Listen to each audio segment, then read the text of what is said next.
Thanks. Here, she's just told me it's in progress. That's good to know. That's good to know. Okay, everybody talking to your mics so we can get good sound. All right, well, welcome everybody. And we're already open because we had a little closed session. There's nothing coming out of the closed session. It was just for information today. So nothing's coming out of there. So if I move by Deputy Mayor Turton, second by Councillor Anderson. Move the minutes of the town of Minto, July 12th, 2022 closed session meeting and August 9th, 2022 regular meeting be approved. All in favor? That's carried. And before I start, I just want to say welcome, Paul, and one of our I guess officially can't say counselor yet, but certainly it's nice to see you out, and hopefully you get up to speed as we go over these next 2 or 3 meetings, and we can go from there. Great, thanks for coming out. And thanks for putting your name in. That's all important for everybody that is out there. All right, where are we now? That's approved. Additional items. Anybody got additional? Judy? I might have one. Okay. Moved by Councillor Gudson, second by Councillor Dirksen. The town of Minto Council convenes into the Committee of Adjustment. All in favor? That's carried. Okay. So this is a public hearing for 2022-11 5960 12th line Behringer. I'll call the public meeting to order and state any decision reached at this committee cannot be used to set a precedent. Each application considered by the committee is dealt on its own merits, and no two applications are exactly the same. I'll state the following. Public hearing is to consider minor variance MB 2022-11 Lester and Nora Behringer, and I will call the Secretary Treasurer McRobb to state the following. Thank you, Mayor Bridge. The property subject to the proposed minor variance application is legally described as Minto Concession 13, Part Lot 23, Part Lot 24, and Registered Plan 60R1984, Part 2, and is municipally known as 5960 12th line in the town of Minto. The subject property is approximately 155.24 acres or 62.82 hectares. The purpose and effect of the minor variance is to permit for the construction of a pig barn with an MDS2 setback of 244 meters, 800 feet to the nearest neighbor's dwelling, whereas section 6.17.2 of the town of Minto's comprehensive zoning bylaw 0186 as amended requires a minimum MDS2 setback of 511 meters or 1,676 feet. Additional relief may be considered at this meeting. The notices were mailed to the property owners within 200 feet or 60 meters of the subject property, as well as the applicable agencies, and posted on the subject property on August 16th, 2022. We have received reports from our planning technician of the town of Minto, from the planners at Wellington County, as well as the environmental planning coordinator for Saugeen Valley Conservation Authority. And there is no one registered to speak, I believe, at this meeting. The owners. All right, if I can maybe have Ashley, where's Ashley? There she is. Ashley, speak. Are you doing the town and the county here? Yes. Yep. So this property currently has an existing single detached dwelling on it and a barn that's being used for cattle and a few horses, as well as 2 agricultural sheds. As Annalene mentioned, they're proposing to construct a pig barn with a proposed maximum head count of 1,500. It'll be around 13,000 square feet. Minimum distance separation calculations were provided by the owner's nutrient management consultant that indicated that relief is required. The barn is being pushed back as far as it feasibly can be due to the elevations of the land, the location of the existing agricultural structures, and the existing driveway location. Wellington County, Source Water Protection, Maitland Valley, and Saugeen Valley Conservation all noted no concerns with the proposed variance. Town staff are satisfied that the relief meets the 4 tests of the minor variance and are recommending it be granted. MDS calculations do not take into consideration the prevailing wind, surrounding topography, and the presence of trees, berms, or other screening. Town staff note that the prevailing wind of the area should carry the odor from the proposed barn away from the neighboring dwellings and towards the trees on the adjacent property. Should the owner propose to expand the barn farther, MDS calculations would be required to be run again, and further relief would have to come back before the town and the committee. And also, as I've noted before, MDS calculations are run on the potential maximum, not necessarily the actual capacity. And I am here if you have any questions. Okay, I think I'll open up for questions for Ashley on the two reports because we have no other speakers. So go ahead, anybody? I'm not sure if there's anyone in the public that. Yeah, I was didn't gonna register. turn, yeah, it hasn't registered. Anybody want to speak that hasn't been, that didn't register on it?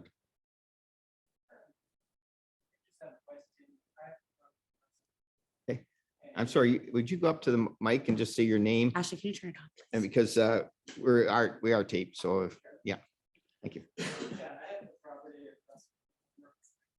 Mayor.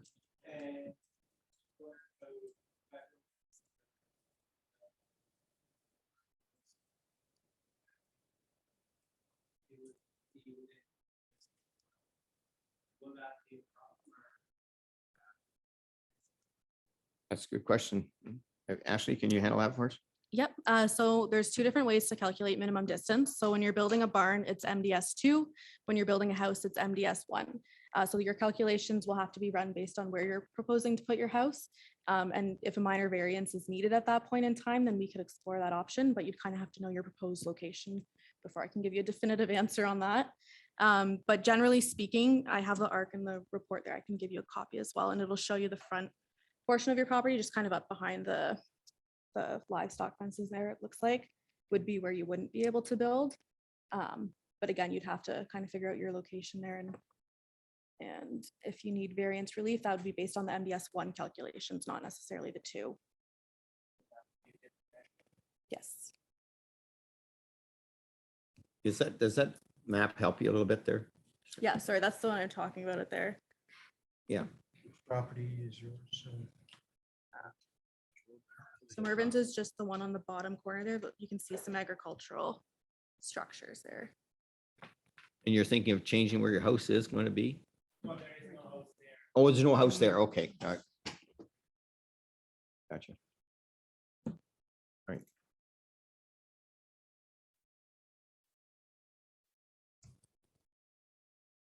So that circle, does that encompass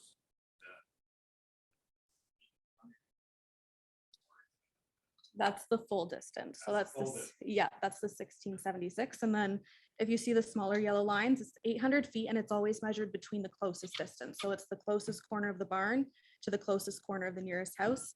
It is around 805, but we like to give just a little bit of wiggle room, but the other two houses almost meet it.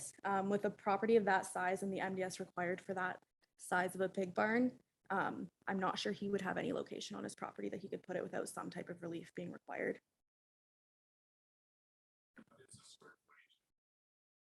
It's proposed to be 13,000 square feet. Yeah, I believe the parcel's around 155 acres.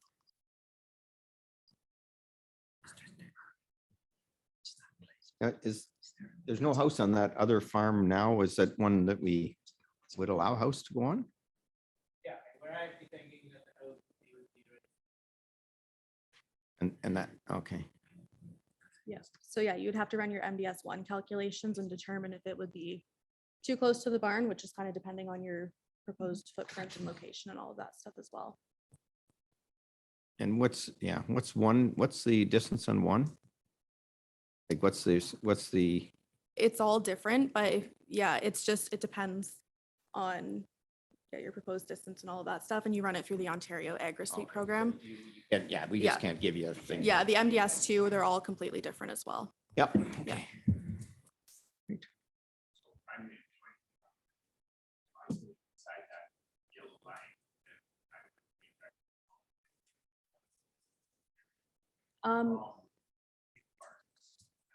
You may not be, but the pig barn is measured at the MDS 2 calculation, so you'd have to run your own numbers at the 1 calculations and see what distance would be required. It's likely not super different, but I can't officially comment on that without knowing where your proposed build would be. I believe there is some natural environment that runs through there too. I'd have to confirm the zoning. I think it shows slightly on the zoning map on my report, Quinn. But if that's the case, just on your property there, you'd require conservation authority approval before you could do anything anyways.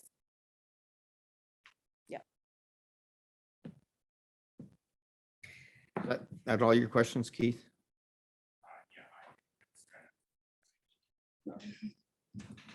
Okay, no other questions from the group here? So I would suggest that we go with the positive one. Certainly. So I'll provide you a resolution. Upon a resolution being carried or defeated, the notice of decision of the Committee of Adjustment is to be signed by all members of the Committee of Adjustment in favor of the decision. So I'd need a mover and a seconder, Mayor Bridge.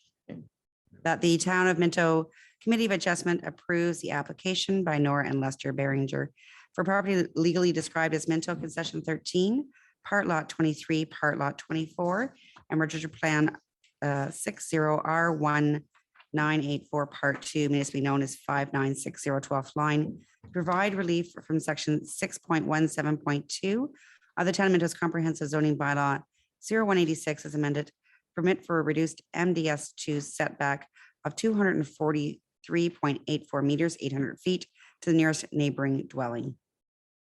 Moved by Deputy Mayor Turton, second by Councillor Elliott. All in favor? Carried. Okay. Okay, and I will now state the following. Anyone wishing to receive a copy of the notice of decision of the Committee of Adjustment with respect to the minor variance application must make a written request to the clerk of the Town of Minto at 5941 Highway 89 Harrison, OG 1ZO, or email at annaline@town.minto.on.ca. I will now officially adjourn this meeting. Okay. Great. We have, next up is are we still in the same? Yeah, we're still, and we're into the next one now. Yep. So I'll call this meeting to order. Any decision reached by this committee today cannot be used to set a precedent. Each application considered by the committee is dealt with on its own merits, and no two applications are exactly the same. I'll state the following. The public hearings to consider minor variance MB 2022-12, Bill Van Osterveen. Is that right? Osterveen. I will call Secretary Treasurer McRobb to state the following. Thank you, Mayor Bridge. The property subject to the proposed minor variance application is legally described as Survey Morrison's Part Lot 4, Part Lot 5, East Side James Street, Registered Plan 60R3012, Part 1, and is municipally known as 270 Bell Street in the Town of Minto. The subject property is approximately 0.16 acre or 0.07 hectare. The purpose and effect of the minor variance application is to provide relief from Section 6.1.2B of the Town of Minto's Comprehensive Zoning Bylaw 0186 as amended, to permit for the construction of a 700-foot detached garage with a reduced interior and rear yard setback. Section 6.1.2B states that the minimum setback is 1 meter or 3.3 feet, whereas 0.3 meters or 1 foot is being proposed. Additional relief may be considered at this meeting. The notices were mailed to the property owners within 200 feet or 60 meters of the subject property, as well as the applicable agencies, and posted on the subject property on August 11th, 2022. Reports and comments have been received from our planning technician for the Town of Minto, as well as planner from the Wellington County. I believe that Bill Van Oosterveen is in attendance. Yes. Thank you. And there was Larry Martin, a neighboring property owner. And I don't know if he is not in attendance. Okay, thank you. Okay. I'll turn it over to Ashley to give her a report. Perfect. So the subject property currently has an existing two-story duplex on it. And the property property owner lives and owns the parcel next door at 240 Bell Street. As Annaline mentioned, he's proposing to construct a 700 square foot accessory structure, which is a detached garage for personal use.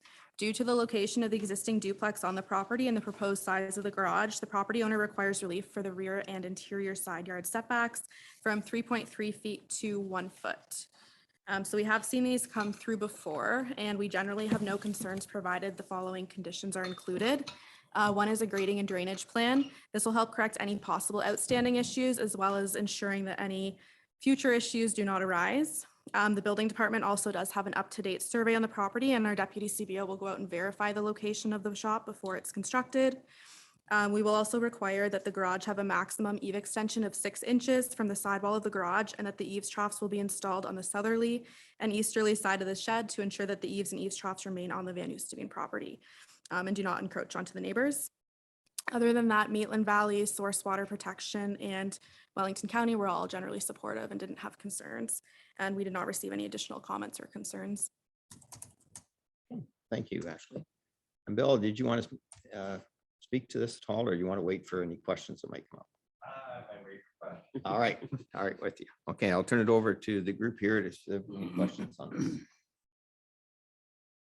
Judy, go ahead. Thank you. I just wanted to, so the rear yard really is still Bill. Like, I mean, when you own the property next door, that's where you live, right? Yes. So really the rear yard, you're in favor of this guy next door building it there then?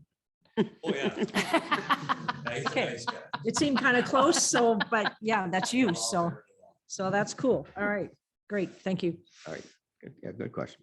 Okay, anybody else? Proposed foot is just a figure I pulled out, kind of like marketplace. You know, I'm bartering for a foot, I say foot, great, that gives me a foot to a meter to play with, just in case I run into something and have to move it ahead. Oh, okay. But I really wanted to move it back, otherwise I'd have a meter of wasted space back there that my lawn tractor won't fit through, and I'm lazy and I don't want to come around. Right.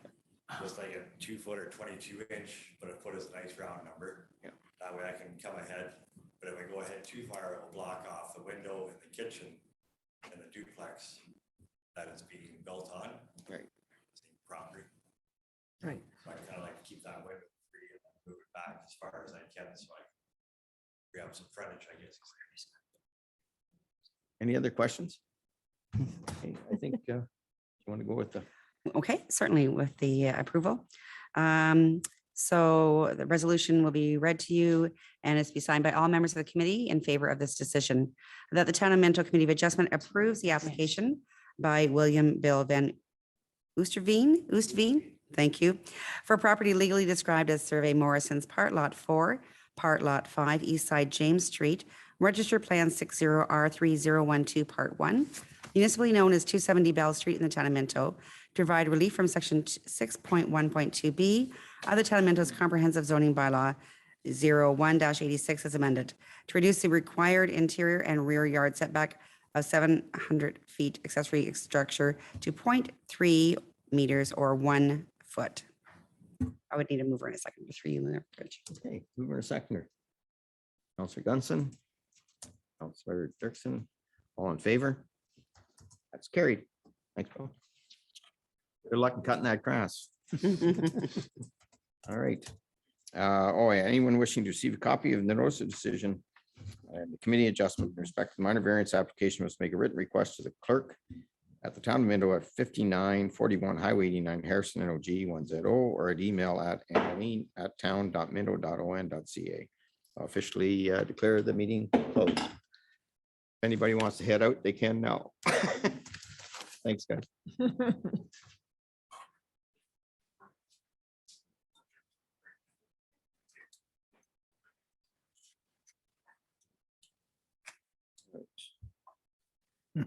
Okay. Okay, moved by, can I have Counselor Elliott do this one? Moved by Counselor Elliott, second by Counselor Gunson, the Town of Minto convenes, the Town of Minto Committee of Adjustment convenes the committee of a whole. All in favor? That's carried. We have no public meeting, no delegation, public question period. Oh, whatever the public, okay. Correspondence. I'll just say moved by Counselor Anderson, second by Counselor Elliott, the council accepts the correspondence information. Anything pulled out of the correspondence for anybody? Okay, all in favor? That's carried. And I'll turn it now over to Paul. Paul's coming up next to do the trails. Go ahead, Paul.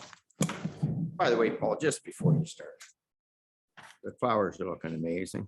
Must give you that. I don't know. I get so many good comments. I don't know if Yeah. anybody else Mhm. does, but I No, get they're so just- many good comments about how your how the beautification in the downtown. And but it's not just beautification, it's the fact that the towns look so good that people stop. And that's the fun part. I'm hearing all kinds of people are stopping and saying, boy, what a little town. I'm up at my cottage all the time, and a lot of the people that are in my cottage area have to drive through both Harrison and Clifford, and they just love both places. And they tell me they stop for different stores. So thanks for all your help, and to pass it on to your staff. Will do. Thanks. It's good to hear that. And it's really a two-way street too. Like where I understand that it's support from everybody up there too, who makes all that happen too, because there's costs and obligations involved in that too. So it's shows that it's worthwhile when it's causing people to stop and take note too. So thank you for that. And I'll be sure to pass that on to staff. I've been lucky to have some good help that frees me up to do some other things too. And somehow I'm lucky enough that all the credit still comes to me. Anyway, onto the Trails Committee. So it hasn't been too long since I was here bringing the previous minutes to council. So some of this, I probably got a little bit ahead of myself for the last meeting and was speaking to. So much of what's in the staff report, I would have touched on at the last meeting as things that we're working towards and working on. The meeting to which these minutes pertain took place back at the start of August. Probably one of the more pivotal pieces or important pieces on that agenda was just information, a presentation that interim CEO Chris Harrell was able to provide to the group on the historical components to the bridge that was burned out on the Y section of the Whites Junction part of the trail. So there's been a reasonable amount of traction, I suppose, with some of the members of the committee to look at other means of reinstating that. So Chris was able to enlighten them on the history of that as he was involved with how the insurance payout went and so forth. And so he also was looking at presenting to the group some options that might work in lieu of reinstating that bridge. So one of those is a land swap with the Darcy property that's immediately to the west of the trail there up at the third line.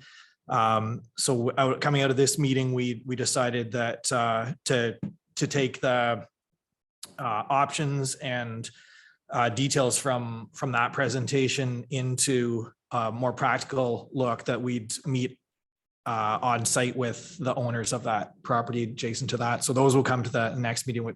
We've managed to do that with the committee since this meeting.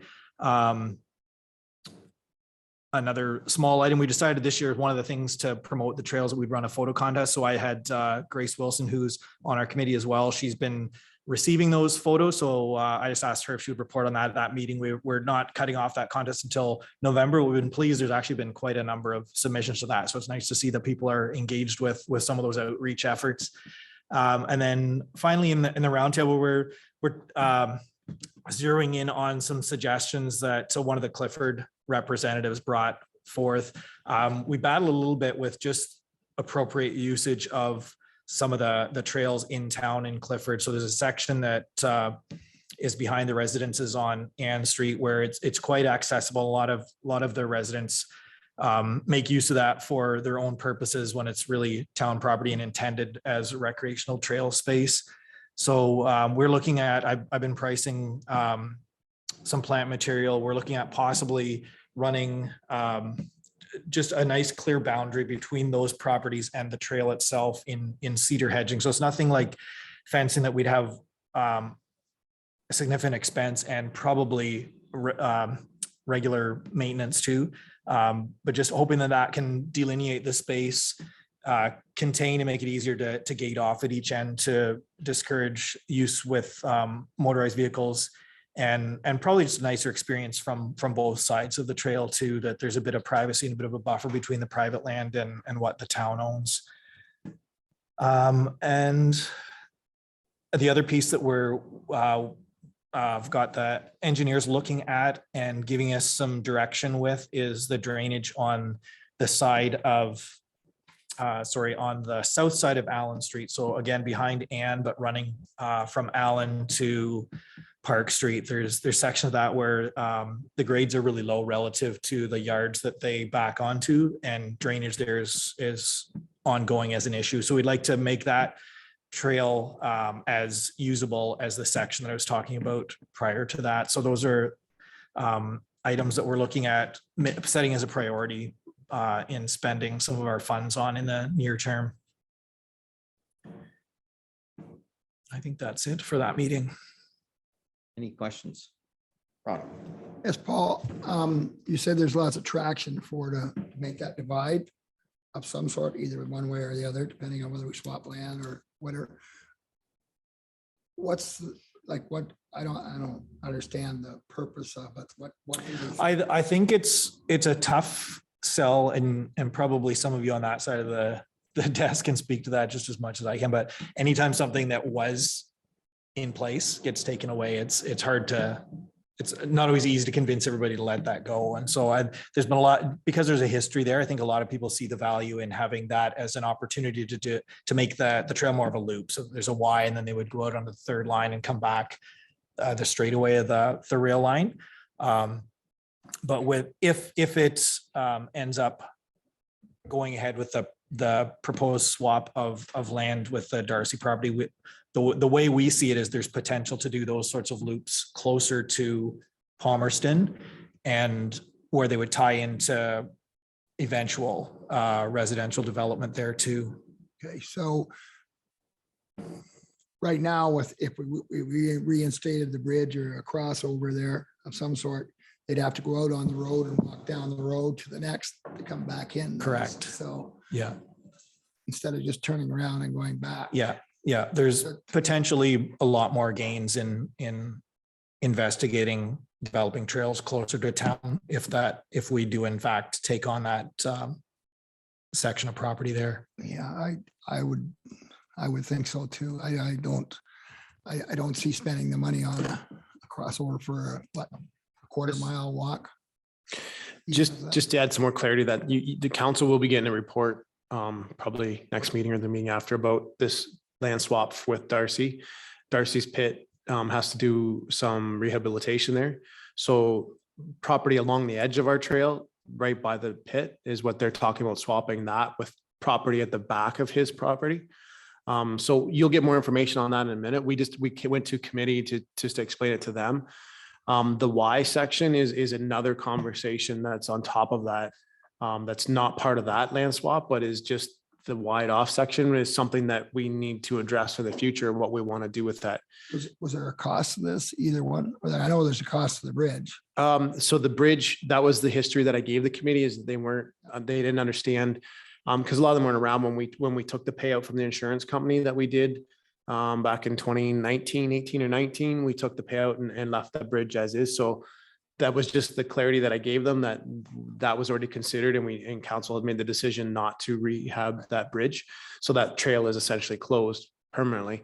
The other one is just this: Darcy needs some land to help rehabilitate his pit. So he would give us land at the back of his property that, as Paul said, would abut the adjacent farmland that could be a future subdivision. But you'll get that full report along, as well as the recommendation from the Trails Committee, for you to be able to make your decision on that. But we didn't have enough time to have the Trails Committee have them do their walkabout last week and then get a report back to you guys. So you'll get their recommendation plus the full report, so that you can have that conversation to give you some more clarity. Like a land swap would be a win-win situation kind of thing, maybe. It definitely is not going to hurt the town, for sure. Yeah, no, they're definitely Paul did a great job with the committee, and they went on a good walkabout last week, and Paul directed them around, and they got a good view, firsthand view of what it was. And Paul's will write that up. We'll have that up in the report about what their recommendation is. So for sure, just to clarify that. Thanks a lot. Yeah, I think that's the clarity we were looking for, because what happened was we have new people on the committee that weren't appraised of that previous decision based on cost, and they took the money that we got from insurance and put it into the trail system for upgrades and different things. So that's important. And just a little heads up, at the economic development meeting today, for the county, we're participating in a bunch of work with the county on bicycle trails and whatnot. So on a tourism basis. And so I think getting our act together as far as our trails go, that when we go into the study, going forward. And the Ontario Bike Association is working with the county and getting with a consultant and getting some ideas as to what we have as an asset out there for what we have as for bike trails and stuff. So that'll be, we'll get it back to you, Paul, and when we get more information, you might get called by, or Belinda might be talking to you about short assets and what we've got, just to give that committee an operator, that consultant group, an opportunity to work on those assets. That's it. It's a big thing now with e-bikes and other things that we're getting into more people using bike trails. Yeah. Okay, thank you. Moved by Councilor Dixon, second by Deputy Mayor Turton. The Council of John Minto receives the Minto Trails Committee minute of August 3, 2022 for information. Approve any recommendations contained therein. All in favor? That is carried. Staff reports and economic development. You got this, Chris. I guess Terry is not with us. No, Terry unfortunately wasn't feeling well, so he had to go home. So it got passed from Belinda to Terry to me. So the way I look at it, as I'm the third stringer giving you this report, so you're welcome. No, I'm just kidding. I've been talking to them, and it's pretty straightforward. Council just, it's another request for an extension. The difference of this one is the Golden Canadian Homes has requested a 15-month extension. Staff is saying that we don't agree with that. We're saying at the most it's a 6-month, as according to their purchase of sale and agreement and sale. That 6 months is the most, because we do have other buyers out there that are looking for property. We have no problem if this builder is not ready to go ahead, that taking the property back and reselling it. So we do not feel comfortable at all with a 15-month extension. That we feel this builder's had lots of time to get their plans and everything ready, and doesn't appear to have that yet. So as you said, we would entertain a 6-month, but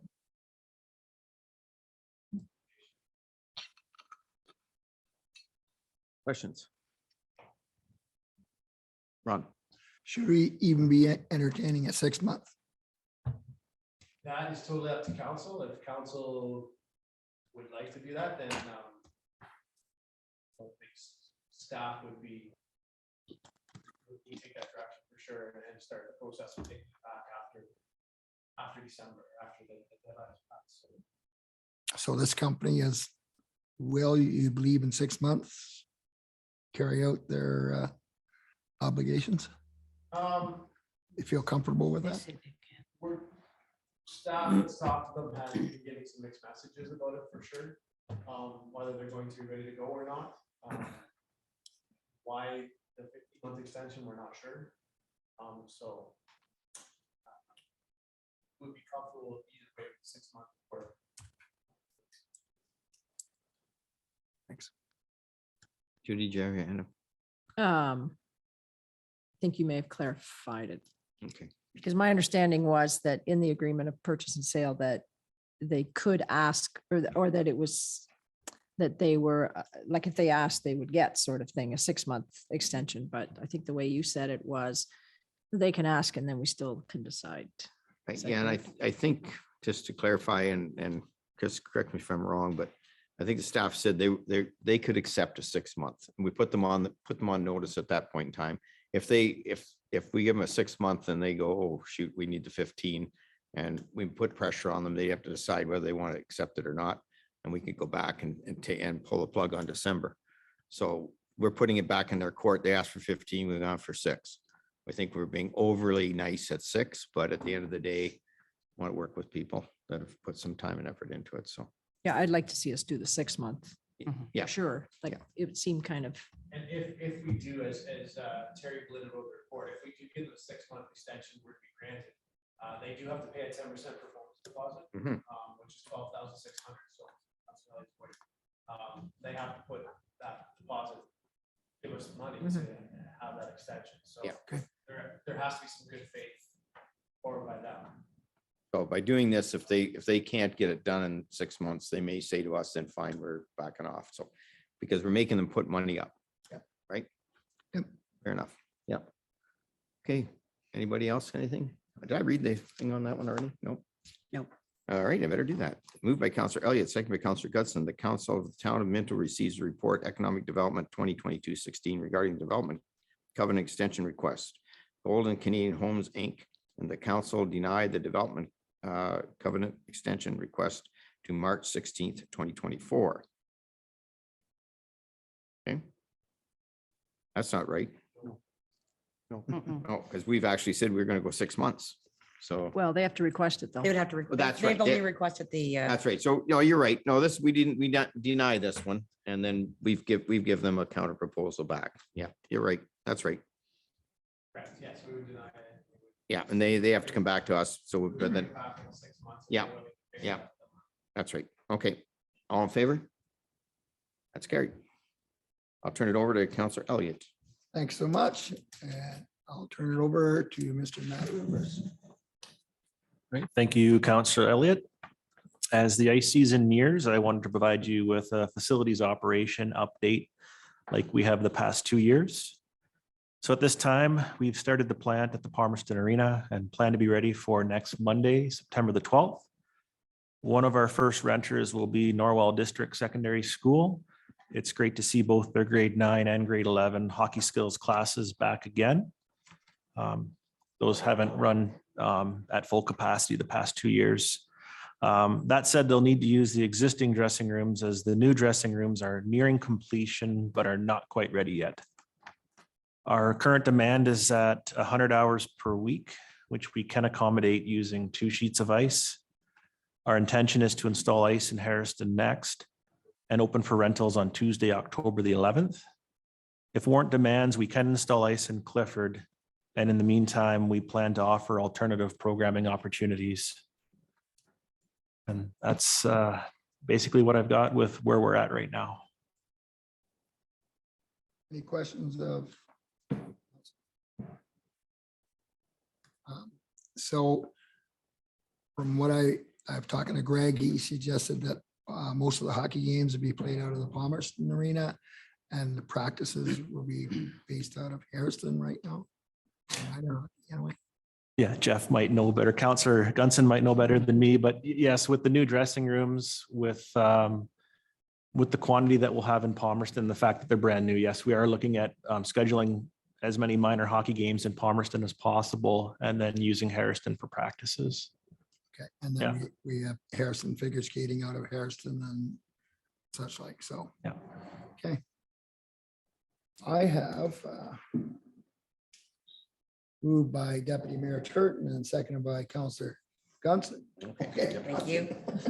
Mayor Bridge, I could have Doesn't said matter. Councillor Gunson, that the Council of Town of Minto receives report CS 2022-003 from the Director of Community Services regarding facility operation as information. All in favor? That's carried. Back to you, Mr. Mayor. And I'll just turn it back over to Counselor Dirksen. Thank you, Mr. Mayor. And I believe Treasurer Duff is going to bring us this report on the drain. Great. Thank you, Councillor Dirksen. So this is a bit of an item that you've seen before. Actually, in January, some residents came forward with a drain petition and council agreed. Just for your reference, this is in the very west part of Minto near Bride Road and County Road 87. And the thing that happened is once they got looking at it, the person who was the lead on initiating the petition is not actually included in the assessment area. So it is deemed to be invalid. So the residents that are affected met again and they still wish to go ahead with this project. And we're still recommending that Burnside and Associates be appointed to look after the interests of that. So this will get us back to where we were in January if we do that. Yes, it's a little bit of housekeeping. Yes, item almost. exactly. Yeah. Okay, are there any questions from anyone? Deputy Mayor Turton. It's kind of funny, or not funny, but the person that initiates it has no value in it. But obviously the people next door down the road see the value and they want to continue. Yes, I imagine the person, the original one thought that his land would be benefiting. But I guess when they looked at the calculations and the land, no, he's outside of the area, so. Mhm. Okay, yeah, watersheds can be tricky. It's not what it Mhm. looks like. You have to have an No. engineer to actually, sidewalk engineers, we can't figure it out. That's right. Any other questions? Okay, moved by Counselor Gunston and second by Counselor Anderson, the council of the town of Minto received report Public Works 2022-025 regarding municipal drain 102 improvement request and appoints RJ Burnside and Associates Limited to represent the town's interest in this regard. Is there anyone opposed? Okay, that carries. And I'll pass the chair back to you, Mr. Mayor. Thanks, Councillor Dixon. And I'll turn it over to the Deputy Mayor Turton to assume the chair. Thank you, Mayor Bridge. Got 3 items here on the agenda this afternoon. And the first will be janitorial services tender award. And Bridge, you're going to go ahead and explain that to us. Great, thank you, Chair Turton. So this tender is a little bit different than what we've done in the past. It's a larger project, I guess. So traditionally, it's covered this office right here. And then at the last one, we extended it to the Public Works portable and the small office. So we still have that going forward. But in the meantime, during COVID, the person that was doing the Harrison Town Hall Theater, and that decided that they did not wish to continue. So we thought, well, it would make sense to include that one in this tender. And also, as you're all very well aware, about the last year, the Grove in Palmerston has become fully operational. And I think we've all toured there. There's a lot of members of the public go through there, to be truthful, much more than this building. And right now, the staff are doing the cleaning themselves and the sanitation, and they're getting busier, of course, too. And again, it's kind of got a higher need, and really it's a bit much for them to do that all the time too. So we included that in the tender too. We did receive 4 bids. We offered site visits, and a couple of people did take us up on that, and they saw it. We closed the tenders on Friday, August 5th, just before the last council meeting. And we did have 4 bids. They were all from outside the area. So basically, by myself and Mark Potter and Annaleen had a look at it. And there was quite a variety of submissions, as you can see in the report. But we believe that the one that offered the lowest price for the total project is the one that we should choose. They had a very high quality submission, and they have a lot of good references in that too. So anyway, that's where we're at. And so we're recommending the tender go to Green Maples Environmental. Thank you, Treasurer Duff. So the recommendation is moved by Councillor Hudson, seconded by Councillor Elliott, that the Council of Town of Minto receives the report FIN 2022-019 regarding the janitorial services tender and awards the tender to Green Maples Environmental Inc. Questions for Gordon? Councillor Dirks and Councillor Elliott. Thank you, Deputy Mayor Turton. I'm just curious, where is Green Maples Environmental Inc. from? They are from Mississauga. Mississauga. Wow. And my second question, if I may, is was there any invitation extended to any local companies to tender? Yes, I know the current incumbent for this. Again, this is unique. No one's ever done these particular ones. I did make a point of sending the total proposal, and these are all the bids that we did receive. Okay, thanks. Councillor Elliott. Thank you. So if, I know sometimes we do general cleanups. We have problems at the Oregon, or we have problems somewhere else that we need to contract a cleaner in. Would we have to use these people to do that, or would we still do it on a contract basis and find somebody Yeah, locally? so any additional work is not included in this proposal. I'm sure that if you wanted to, we could approach them, but it's not in there for anything beyond these 4 locations. See, I believe we just, if all of a sudden there was a mess somewhere, Yeah, and we needed a cleaner to come in, we would probably better to have a local group, just. if we Yeah, can just again, Call them up and, if you could get them, sure. Yeah. okay, I just didn't think I didn't know whether we were tied to these. No, no, Right, thanks. it's, yeah. More of just comment back to Counselor Dirksen. So line of work, I mean, I see this all the time where a building contractor from out of town will bid on the business, but they will hire local employees to do that. Because they won't send somebody from Mississauga to clean. It'll be local employees Oh, I see. to do all the cleaning. They just want the contract. Yeah. But then there'll probably be an ad in the paper looking for cleaners Yeah. for these Okay. buildings. Oh, I Yeah, like that better. Thank you, That's what I Councillor thought, yeah. Gunson. We've, yeah, they're not gonna send somebody from Mississauga to clean every Yeah. night, I'll tell you that. So yeah, it happens all the time. yeah, That they'll just bid on the contract and then hire local cleaners. A lot of times they'll hire the people that were cleaning the building already. And you just end up working for another company. It's common knowledge. That makes me feel so much better. Thank you. yeah. Yeah. We see that with the county level so frequently too.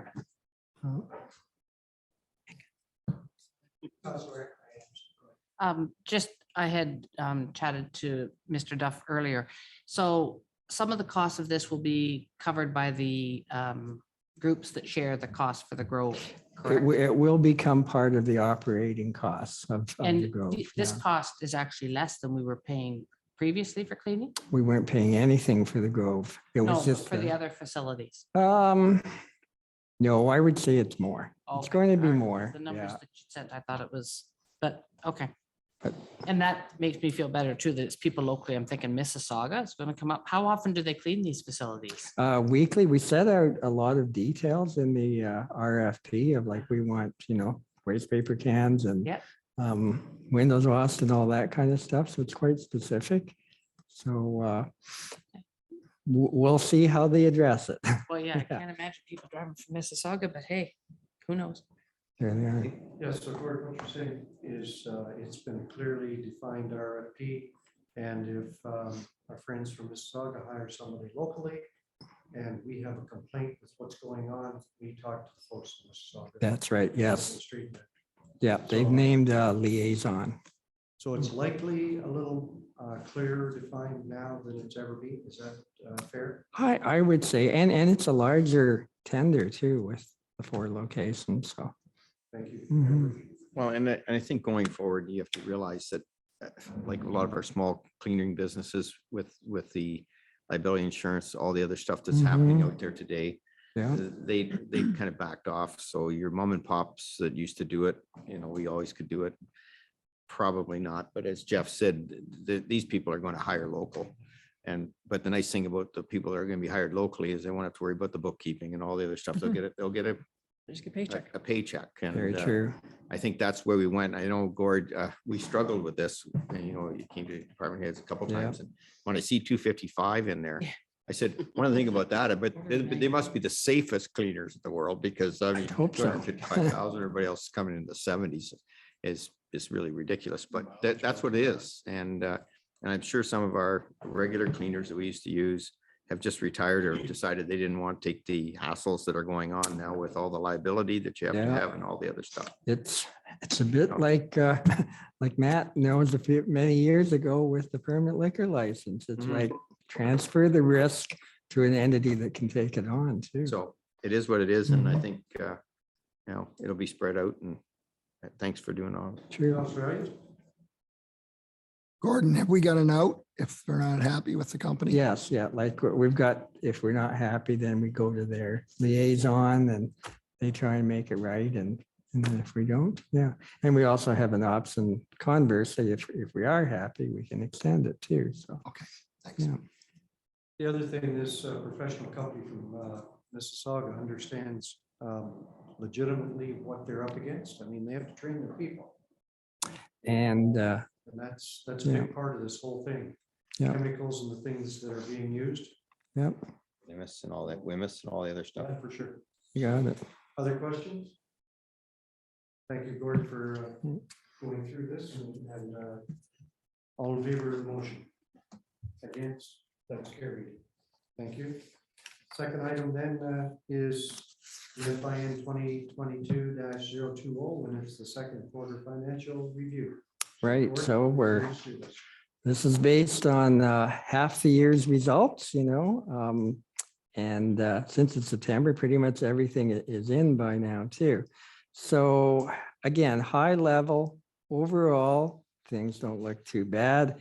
But we all buy groceries and buy gas. So there are certain areas, like certain operating expenses that are much higher than we ever anticipated when we set the budget 10 months ago or so. So in particular, fuel. I've kind of, this is based in June, but I also made a point of looking at where we are as of like August and that.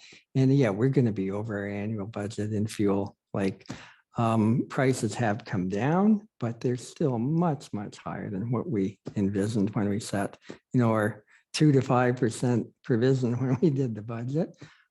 So far, I'm not seeing that effect so much in heat and hydro. That may be to come, but we've made it through most of the year with that. And the overall, we're kind of on track, like nothing unusual, but there are those things, and we're all very well aware of it. Public Works will do what they can to make economies, but a lot of the cases you still have to patrol the roads and do the work and do the maintenance, and you can conserve and cut back a bit, but it's tough. And, as discussed with the council and that too, it's something that's not unique to the public sector. Businesses are realizing these huge price increases as well too. But again, we'll continue to monitor it. The interesting part too is on capital. When we brought the first quarter, I think we'd only spent like 438,000 or so. So we spent about 3 million. And you won't be surprised that the projects, like the largest, of course, are the 12th line White's Road that you drive on the detour frequently, and the Palmerston wastewater, the clarifier. So those contracts. And as we knew, we borrowed some money in late 21 when interest rates were a couple of points lower, and we're paying it out now. And there's a few other things. Well, as Matt mentioned, the Palmerston Arena expansion is almost done. When we figure 75%, 80%, and of course we're making the payments on those things. So a lot of our big projects are coming through, and as you see the accounts come through, sometimes one bill equals a normal 2-week check run. So, and the columbariums too. So that's something, and I know council's been planning to work on them for years too. So anyway, things are fine, but I guess the words of the first president Booth, we got to be prudent, right? So watch how we do the rest of the year. Certainly will entertain any questions. Thank you, Lord. Treasurer Duff. So the recommendation was moved by Councilor Anderson, seconded by Councilor Bergson. Councilor Minto receives the report FIN 2022-20 regarding the 2022 second quarter financial review. Any questions for Gord? So the biggest item here, Gord, is basically energy.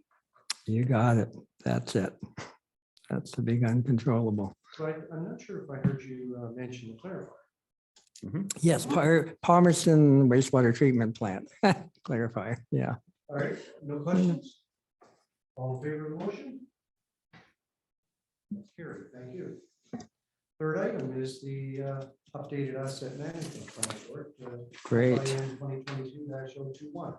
Yeah. Well, I'm happy to be finally bringing this in front of you. I'd hoped to do it in June, but we just got it about 10 days ago, the final one. So there's a bit of history. The last time we really looked at the asset management plan was December of 2019. And that plan was based on December 31st of 2018. The first few paragraphs of my report are just kind of saying, well, we've been doing for 3 years and this is what we've been doing. So we've been taking part, and when I say we, I mean staff, not just department heads, but anyone that's responsible for the assets. We have been looking because we knew the Ontario Regulation 588-17 was supposed to be implemented over a period of years. The first one was a asset management policy, and that was done, I think, for July of 19. We did that. Originally, this update was due in June of 21, but of course, due to COVID and various other things, it was extended. So a lot of the professional associations and the Ontario government has been very good at providing education. This whole AMP It Up 1 and 2. So the province wants us to think about being stewards of the assets, and we're delivering services. And I know we often say we're in the property management business, but really we're in the providing services business. And unfortunately, we require a lot of very expensive assets to deliver the services, whether it's, clean water, safe roads, recreational opportunities, and everything. And they also want us to think, when we buy an asset, think of the life cycle costs. And I know we got that drummed into us in the water and wastewater systems with life cycle costing. So yeah, it's just to be aware of what we have, how we can best take care of it. And there's a lot of detail. I realize it's 120 pages, but you've seen those deterioration curves. So if you do nothing, your asset's good, and then it just falls off. So like with a road is the one that they pick. Well, you could, tar and chip it, or you could seal it or whatever. And every time you do something like that, whether a minor rehabilitation or a major, you're extending the life of it too. So it's kind of active. And if you think emergency management, it's the whole risk and consequences probability. Chris gets that all the time in his work too. And you have to look at, I think the White's Road project is a very good one. Like the road wasn't great, but wasn't that bad. But you've got the hospital, the nursing home, you've got new development. So that moves up our priority list to do. Again, overall, we all go to the municipal seminars and that. It would cost us, again, based on this, and a lot of this work, even though it's been over the last few months, that's prior to this huge bump in inflation. And we still have a replacement cost of 342 million, which is 100,000 per household to replace that. And ideally, again, these are just what they call core assets. So that's your roads, stormwater, water, wastewater. We should, in a perfect world, be investing 8.4 million annually just to replace what we have, not to what we grow. I don't think there's a municipality in Canada that can afford to do what they theoretically should be doing. But, council and staff over many years has taken advantage of whatever programs are out there. We have reinvested the best we could. So we're trying at least that. And also we're, been monitoring our debt levels too. And we've borrowed when we had to and reinvested. So anyway, I think it's good. I know it's a lot of reading, but it's good if you kind of do get a chance to at least see the directions and the concepts that are involved, and good for the incoming council to know what they're getting into too. So anyway, I'll certainly take any questions or. Recommendations moved by Councillor Dirksen, seconded by Councillor Gunson. Councillor Minto receives the report FIN 2022-021 regarding the updated asset management plan 2022 2022 from the treasurer and adopts the attached asset management plan. Questions for Gordon? Councillor Evans.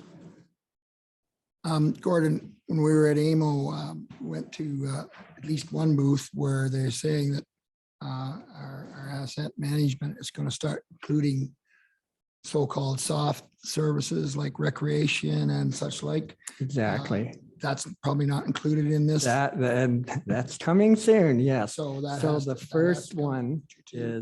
is due in 22. We have more milestones in 24 and 25, and that's exactly it. It's going to bring in recreation, fire, admin, basically everything else we do.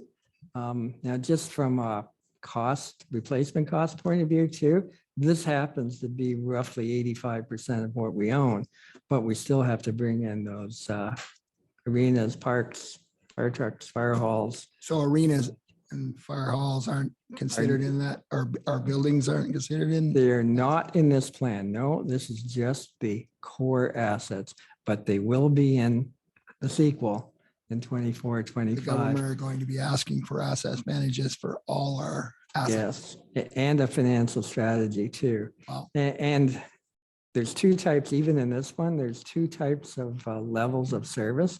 So there's your technical, which might be how many water main breaks and how many potholes and all that. So, which that's relatively easy to measure, but are we delivering safe roads? Are our sidewalks safe to walk on? Is our stormwater going away? And that's more how satisfied are the citizens and residents with what we're doing, apart from just the numbers too. And we have to do that for all these other assets in the next plan too. Just when you think you're done. You're never done asset management. No, exactly. Yeah, and thanks for this report, Gord. I know you've been working on it for a while and trying to get all the stats.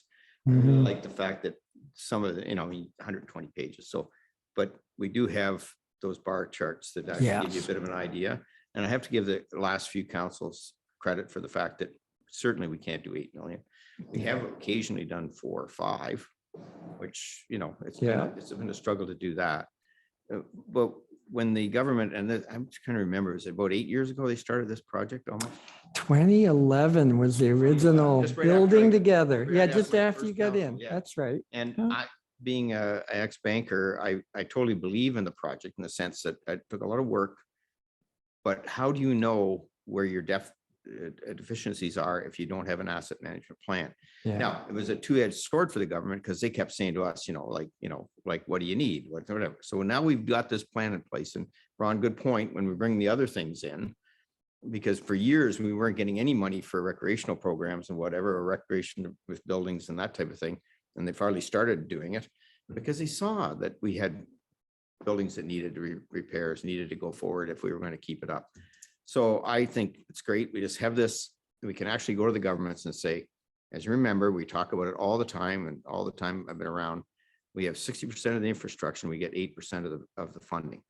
Yes. So the funding has to come from those gas taxes and the HST and the other things if we're going to get to the bottom line and have communities that have good roads and good infrastructure, good buildings, all that stuff. So the government has this, it's our thing to look at, and I'm glad we're on side. I know you put a lot of work into it. But again, going forward with the new things that are coming in, it's a little extra work, but at least we'll know where we sit there. But I was quite happy to see that we were in pretty good shape in a few things. When I say pretty good shape, we're not there. Yeah, but it's Certainly coming. not a bunch of red there where we're sitting there like some of our other facility people around us, like Center Wellington, have 107 bridges. Yeah. And they're trying to think about 20 of them aren't being used right now because they can't fix them. Now they've tried to do things, but at least they understand what they're at. But Yeah. it's nice that we have a pretty good system as far It's as. true, yeah. And I want to give credit to all the staff and especially Jackie and that too, and Mike Doucette and that too. The other thing, which we didn't have in near as good shape in 2019, is we're integrating the whole GIS system. So now we've got some really neat maps, which hopefully helps everyone for planning. You can say, okay, where's that street? oh, there's water, oh, there's no sewer, it ends in the middle of the block or something, you've got a better idea of where things stand and, And it goes back to Yeah. our 10-year plan for infrastructure that you're working on, that this council's seen. And knowing we had some discussion the last council meeting about where we are and, you know, are we there yet or can we keep going? So this is all very important information. So get a chance to read through it, but at the end of the day, it's pretty detailed and technical and which Gord needs and which some of the staff need, but certainly the boxes that we can actually show our ratepayers are there too. So kind of nice to see that. Okay, thank you.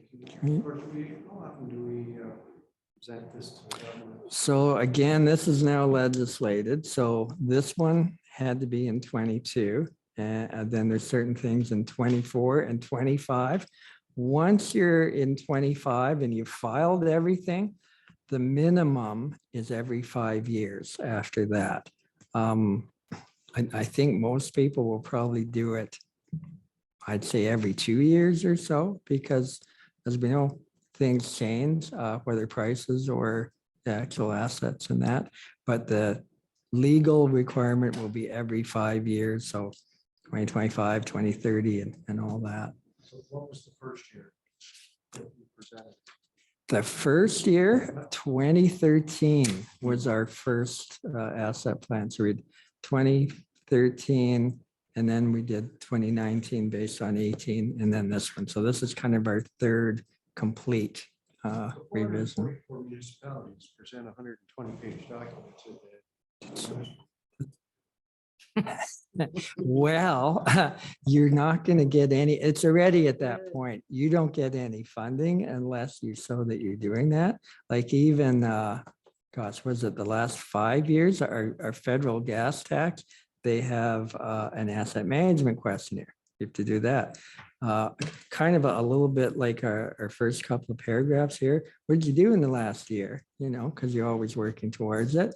And like this, like tomorrow, if this gets passed, we're going to post it on the website. I'm going to send it to the Ministry of Infrastructure. So they're going to make sure that you are doing it. And I mean, at least we're a half decent size, 444 municipalities, but some of them are pretty tiny with pretty tiny staff. So yeah, it's hard for them, and it's a gold mine for the consulting industry too. So you've got to do this.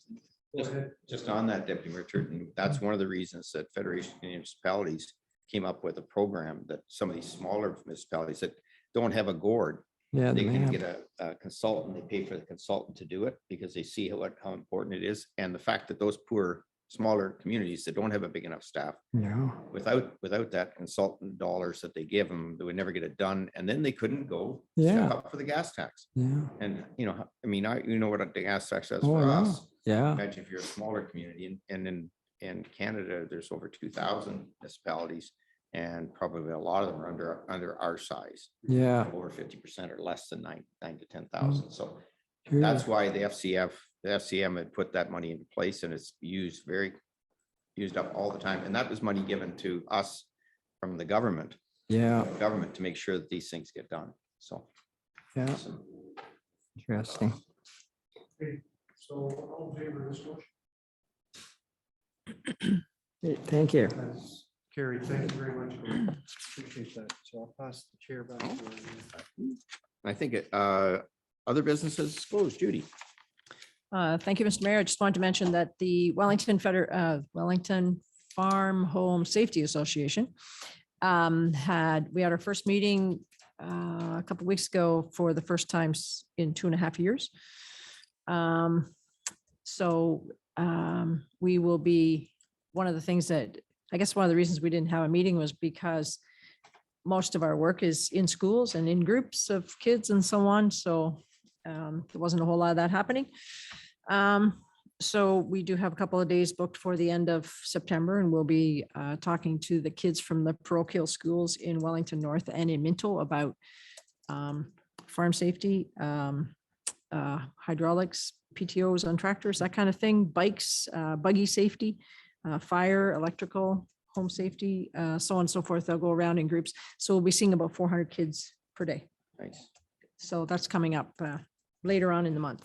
thank And then you, we'll be Judy. doing other events to be decided. Thank you, Judy, for participating in that group. But that's very important. I know when they asked for a representative, you were able to step up, and having some of that background really helps as well. So thank you for that. Anybody else? Have anybody else? Yep. Rich. So the newcomer events that are coming up, there's 3 of them Yes. in September. Just wanted to make sure that we as counselors, it's likely a good idea that we attend them and help out our staff. And I know that don't know the dates, but I know that everybody's had the little brochure that came out in the mail. Go ahead, Gord, because I Yes, go was going to bring that up. Stay tuned. Belinda may have an update on where they are in location and that. I think they're going to make some adjustments in the next day or so. But good point, Deputy Mayor Turton. I've tried to get out there to those. It's very important to show that we have that welcoming group there. My other one was going to be the Palmerston Fair. I've made it to Friday night and the parade, and I was away on that weekend for the rest of it, but I was there for the ambassadors, and that was kind of a neat thing again to see the ambassadors back. And it was nice to see the fairs up and running. We got the Harrison Fair coming up next before we have another meeting, I do believe. So try to participate in that. Let Annalene know about, we're going to use the train again. You wish to use the I train think again or we a will. truck? Oh, yeah, I think we always use the train at this one too. Sure, okay. If we can get up the hill, do you think we can get up the hill? I think we can. It's a Get little out, diesel. push. It doesn't run fast, but yeah. Yeah. Anyway, so let Annalene know, and Chris, is it at the same spot being set up again down at Spears? Yep. Okay, so we'll try to get there to do that. It's at noon. And I've got a few things on that weekend. I'll try to get to the fair. I know our deputy mayor, he's got a interesting, No, I'm away. I know, but for a good reason. For good reason. For a good reason. He's celebrating an anniversary, I do believe, and you might want to talk that, I don't know, but it's nice that you're able to get away with your other half there. Anyways, so that's good, and so hopefully everybody can get there and support the fair as well. So What time is I think it's around 12. It's noon. load up, Noon I on think we load up Saturday, around 12. load up 12? Good. Parade starts at 12. Yeah. Oh, well, maybe load up before 12, then 11:30. Yeah. 11, okay. Was there candies left over? There's no candies. Well, there was, but I ate them all. There was just a few suckers and I gave them out to people. I didn't eat them all. I gave them out to people, but yeah, so I'll figure out who's gonna pick that up next, but we'll go from there. Anybody else got anything? Oh, okay. Okay. Moved by Councilor Elliott, second by Deputy Mayor Turton, the committee of the whole convenes the regular council. All in favor? That's carried. Notice the motion. Moved by Deputy Mayor Turton, second by Councilor Dirksen, the council of the town of Minto ratifies the motions made in the committee of the whole. All in favor? That is carried. Bylaws.